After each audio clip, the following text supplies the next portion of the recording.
پے کرے دل ربا بن کے آیا، روح ارض و سما بن کے آیا، سب رسول خدا بن کے آئے، وہ حبیب خدا بن کے آیا، حضرت آمنہ کا دلارا، وہ حلیمہ کی آنکھوں کا تارا، شکستہ دلوں کا سہارا، بے بسوں کی دعا بن کے آیا، تاجداروں نے دی ہے سلامی، بادشاہوں نے کی ہے غلامی، بے مثل اسم گرامی، مجتبی مصطفیٰ بن کے آیا، سخا بن کر وفا بن کر، کرم بن کر عطا بن کر، سخا بن کر وفا بن کر، کرم بن کر عطا بن کر، خدا کا فیض اترا لا مکاں سے مصطفیٰ بن کر، خدا کا فیض اترا لا مکاں سے مصطفیٰ بن کر۔ یہ مہینہ ربیع الاول کا مہینہ ہے۔ اس پاک مہینے میں، مقدس مہینے میں ہمارے آقا پیغمبر اعظم امام الانبیاء محبوب کبریا جناب محمد الرسول اللہ صلی اللہ علیہ وآلہ وسلم کی ولادت شریف ہوئی۔ آقا علیہ الصلوۃ والسلام اس مہینے میں دنیا میں آپ تشریف لائے۔ یہ وہ مقدس مہینہ ہے جس کی تاریخ میں کچھ اختلاف ہے، بعض نے 9 ربیع الاول لکھا ہے، بعض نے 12 لکھا ہے، کسی نے 23 لکھا ہے۔ بہرحال جلوس جو نکالا جاتا ہے، جو خاص ایک دن متعین کیا گیا ہے، وہ 12 کو 12 مشہور ہے تو 12 مانا جاتا ہے۔ بہرحال ربیع الاول کے مہینے میں ہی ہمارے نبی صلی اللہ علیہ وآلہ وسلم کی ولادت ہوئی۔ اس مہینے میں ہم لوگوں کو 2 کام ضرور کرنا چاہیے۔ پہلا کام کہ آقا علیہ الصلوۃ والسلام کی جب ولادت ہوئی ہے نا، تو آپ صلی اللہ علیہ وآلہ وسلم نے جیسے ہی دنیا میں تشریف لائے، چند لمحات کے بعد آپ نے سجدہ کیا، اور ایسے سجدہ کیا جس طرح سے سجدہ کیا جاتا ہے۔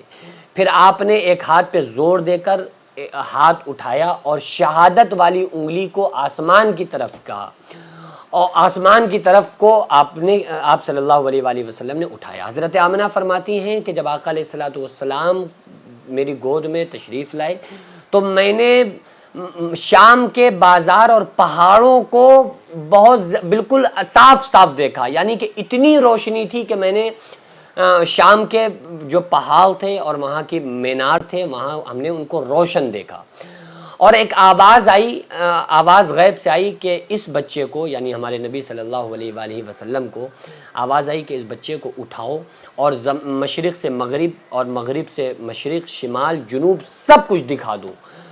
تو حضرت آمنہ فرماتی ہیں کچھ دیر کے لیے مجھے لگا کہ ہمارے بیٹے محمد صلی اللہ علیہ وآلہ وسلم ہماری گود میں ہے ہی نہیں۔ یہ معجزہ تھا ہمارے آقا صلی اللہ تعالیٰ علیہ وآلہ وسلم کا۔ آقا علیہ الصلوۃ والسلام جب دنیا میں تشریف لائے نا، تو ایک سمندر کی مچھلی دوسرے سمندر میں نہیں جاتی، لیکن یہ صرف دنیا میں ایک مرتبہ ہوا، ایک سمندر کی مچھلیوں نے دوسری سمندر کی مچھلیوں کو جا کر مبارکباد پیش کی ہے کہ کائنات کے سردار آ گئے ہیں، امام الانبیاء آ گئے ہیں، پیغمبر اعظم صلی اللہ علیہ وآلہ وسلم تشریف لے آئے۔ یہ مچھلیوں نے مبارکباد پیش کی ہے۔ تو آقا علیہ الصلوۃ والسلام جب دنیا کے اندر تشریف لائے، اس سے پہلے کا ماحول کیا تھا؟ لوگ اپنی بیٹیوں کو زمین میں دفن کر رہے تھے، لوگ جھوٹے تھے، مکار تھے، شراب کے عادی تھے، زنا پھیل چکا تھا۔ آقا علیہ الصلوۃ والسلام جب دنیا میں تشریف لائے تو کیا ہوا؟ ہم کو نماز ملی، ہم کو قرآن ملا، ہم کو دین ملا، ہم کو اسلام ملا۔ ہم نے کیا کیا؟ یہ پورا اسلام اٹھا کے طاق میں رکھ دیا، اور صرف ایک دن ہم رسمی طور پر رسمن منانا ہم نے شروع کر دیا۔ تو ہم کو چاہیے کہ آقا علیہ الصلوۃ والسلام کے آنے کی بہت خوشی، آقا علیہ السلام دنیا میں تشریف لائے۔ اب کیا کہ ہم بے نمازی تھے تو اب ہمیں نمازی بننا چاہیے، ہم جھوٹ بولتے تھے اب ہمیں سچ بولنا چاہیے، ہم والدین کے نافرمان تھے اب ہمیں فرما بردار بننا چاہیے، کیونکہ ہمارے نبی صلی اللہ علیہ وآلہ وسلم آ گئے، اب ہمارے رہبر آ گئے، اب ہمارے آقا آ گئے، اب ہمارے سرتاج سرکار آ گئے، اب ہمیں گائیڈ کرنے والے ہمارے نبی صلی اللہ علیہ وآلہ وسلم آ گئے۔ تو یہی خوشی کہ ہمیں قرآن ملا، دین ملا، اسلام ملا، نبی تشریف لائے دنیا کے اندر۔ تو ہم نے ان تمام کاموں کو بالائے طاق رکھ کر صرف رسمی طور پر ہم نے منانا شروع کر دیا۔ تو ہم کو چاہیے کہ ہم بالکل رسول اللہ صلی اللہ علیہ وآلہ وسلم کی جو شریعت ہے اسوہ حسنہ پر عمل کریں، اور مکمل طرح سے ہم نمازی بن جائیں، مکمل طرح سے پرہیزگار بن جائیں، ٹھیک ہے۔